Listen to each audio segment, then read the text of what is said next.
자, 저희가 오늘은요, 특별히 구독자 여러분들의 사연으로 한번 꾸며봤는데요. 첫 번째 사연을 한번 소개해드리겠습니다.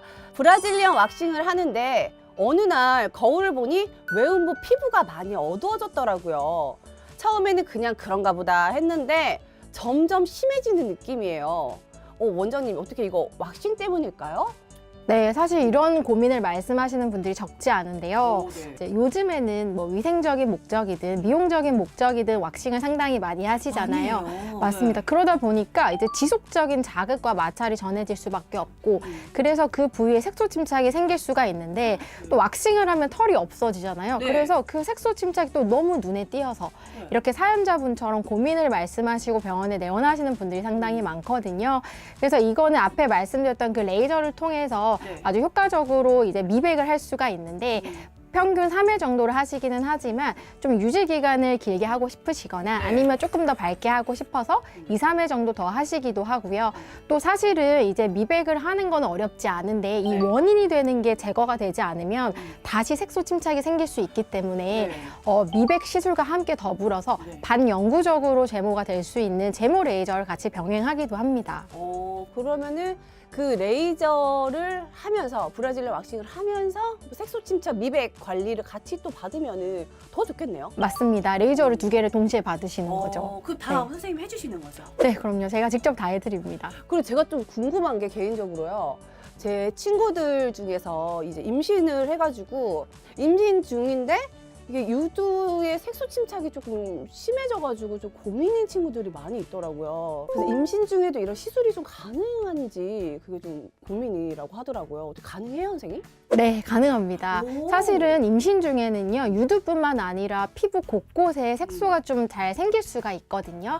말씀드렸던 레이저 자체가 피부에만 들어가는 거고 임신 자체는 영향을 주지 않기 때문에 제한적으로 레이저를 받으실 수 있기는 해요. 근데 이제 임신이라는 이 이벤트 자체가 호르몬 변화가 되게 급격하게 일어나는 이벤트이기 때문에 시술을 하고 좋아졌음에도 불구하고 조금 빨리 다시 색소가 생길 수도 있거든요.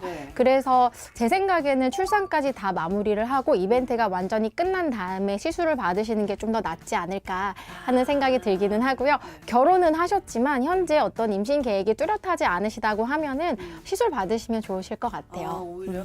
그게 우리가 딱 시기를 정하거나 큰 맘을 먹고 하는 그런 시술이 아니라 그냥 정말 피부 미용 하듯이 시술하듯이 저희가 이렇게 속도 안에 감춰진 부분들도 깨끗하게 관리를 하면 되는 거네요. 요즘에는 관심도 많고 상당히 많이 하시는 것 같아요. 그리고 경계도 좀 높지 않은 것 같아가지고 맞습니다. 저희가 네. 자유롭게 좀 하면 될 것 같아요. 또 우리 박지영 원장님 좀 개인적인 얘기 해도 돼요?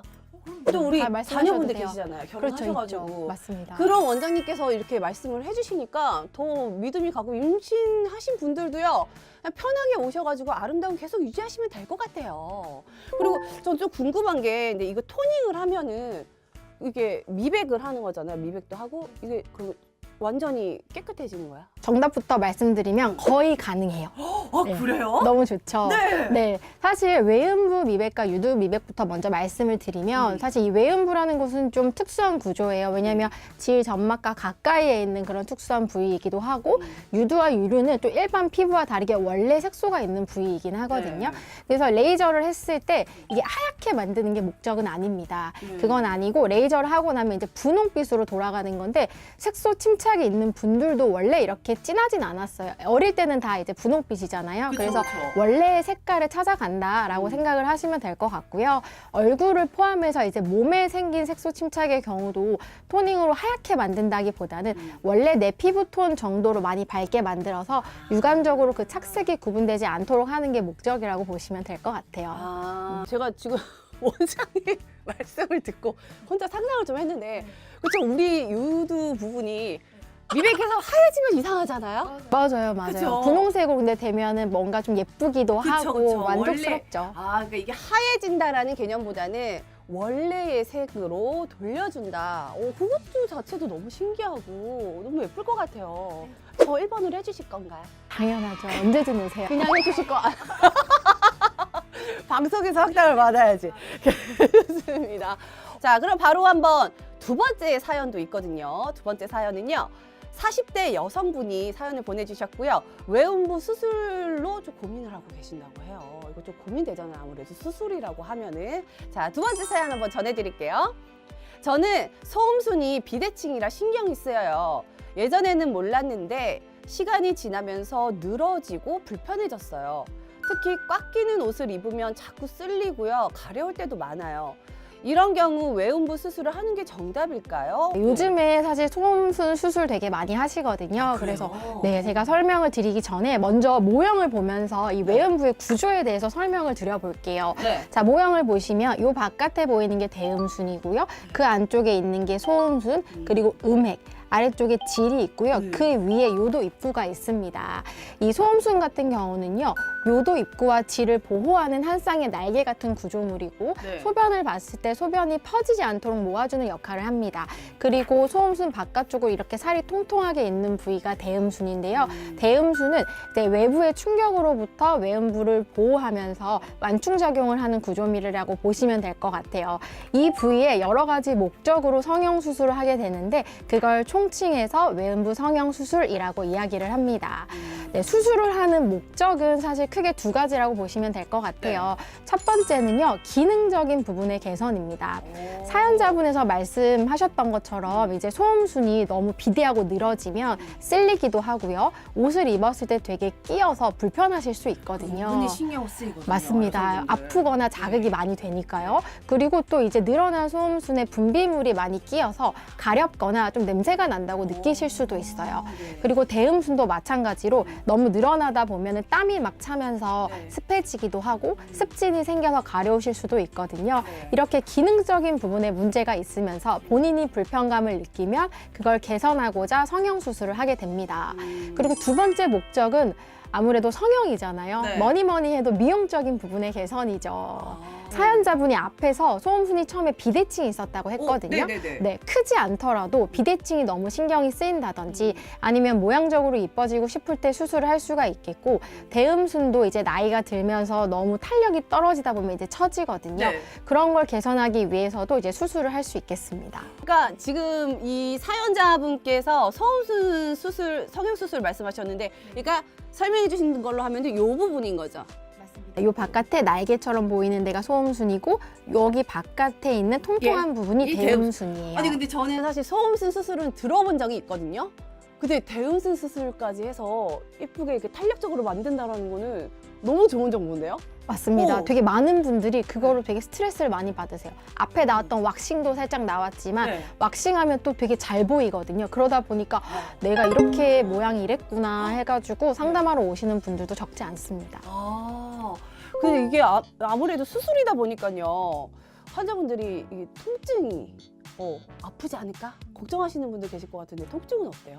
사실 제가 이제 소음순 성형 상담을 해보면 수술을 주저하는 원인 중에 가장 큰 게 바로 이제 통증인 것 같은데 통증은요 좀 주관적인 부분이잖아요. 네. 그래서 제가 막 객관적으로 뭐 어느 정도 아파요 이렇게 말씀드리긴 어렵지만 대부분 진통제를 드셨을 때 일상생활에 큰 불편함 없이 지낼 정도의 통증 정도라고 생각을 하시면 될 것 같아요. 네. 그리고 이제 수술 이야기가 나와서 수술 방법에 대해서도 간단하게 설명을 드리면 이제 소음순 같은 경우는 수술 원칙이 늘어져 있는 피부를 절개를 하고 꼬매서 붙여주는데 이제 그 원리라고 보시면 되는데 네. 수술 방법을 뭐 메스로 하느냐 아니면 레이저로 하느냐 어떻게 꿰매느냐에 따라서 조금씩 달라진다고 보시면 될 것 같고요. 이건 이제 병원마다 조금씩 차이가 있는데 저희 삼성리안에서는 이제 소음순 수술을 할 때 이 환자의 케이스나 아니면 수술의 범위에 따라서 이 두 가지 방법을 선택하기도 하고 섞어서 진행하기도 합니다. 이렇게 뭐 피부 관리라던가 이런 것들을 하지만 이렇게 우리 안을, 내면을, 이 보이지 않는 부분을 그렇게 성형을 했을 때에 저는 이 자존감이 더 상승할 것 같다는 생각이 들거든요. 맞습니다. 만족도도 엄청 높고요. 자신감도 많이 회복되시는 경우들도 같아요. 되게 많아요. 좀 이렇게 소극적이거나 자신감이 없으셨던 분들 우리 박주영 원장님 찾아가셔서 자신감 좀 회복하셨으면 좋겠습니다. 자, 그리고 제가 좀 궁금한 건 이 성형, 외음부 성형 수술을 하고 나서요. 일상까지 복귀가 사실 일하시는 분들이 많이 계시거든요. 그래서 너무 길면은 그것도 조금 수술을 고려할 것 같아요. 그런 부분에서도 어떻게 이 회복과 주의사항 같은 거, 회복이 얼마나 걸리는지 그리고 또 주의사항 같은 것도 말씀해 주시면 도움이 될 것 같아요. 네, 보통 이제 수술 이후에 회복 기간은 평균 한 달 정도로 생각하시면 될 것 같은데요. 네, 수술을 하고 나면 좀 붓고 아프기도 하거든요. 네네. 근데 이런 급성기 회복 기간이 한 달인데요. 그렇게 일상에 불편할 정도의 통증이나 불편감이 한 달 내내 가는 건 아니고요. 네. 수술 직후에 한 일주일 정도는 좀 불편할 수 있지만 그 이후에는 진통제를 먹으면서 또 관리를 하시면 크게 불편하진 않다고 보셔도 될 것 같아요. 그리고 이제 수술 이후에 관리나 주의사항은요. 아무래도 부어 있을 수 있기 때문에 붓기를 빼는 관리가 1번이라고 보시면 될 것 같고요.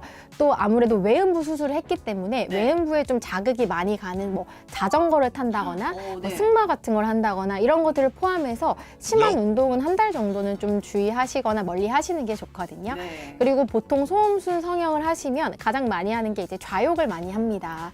새살을 차게 하기 위해서. 네. 근데 이제 저희 같은 경우는 레이저 수술을 많이 하기 때문에 좌욕보다는 이제 냉찜질을 하시고 건조하게 좀 유지하시도록 말씀드리기는 하거든요. 네. 그리고 이제 나가는 약이 있어요. 예방적으로 나가는 항생제와 진통제가 있는데 그거를 좀 잘 드셔주시고 수술 이후에 언제든지 좀 불편감이 있으시면은 바로 내원하셔서 보도록 하고 있습니다.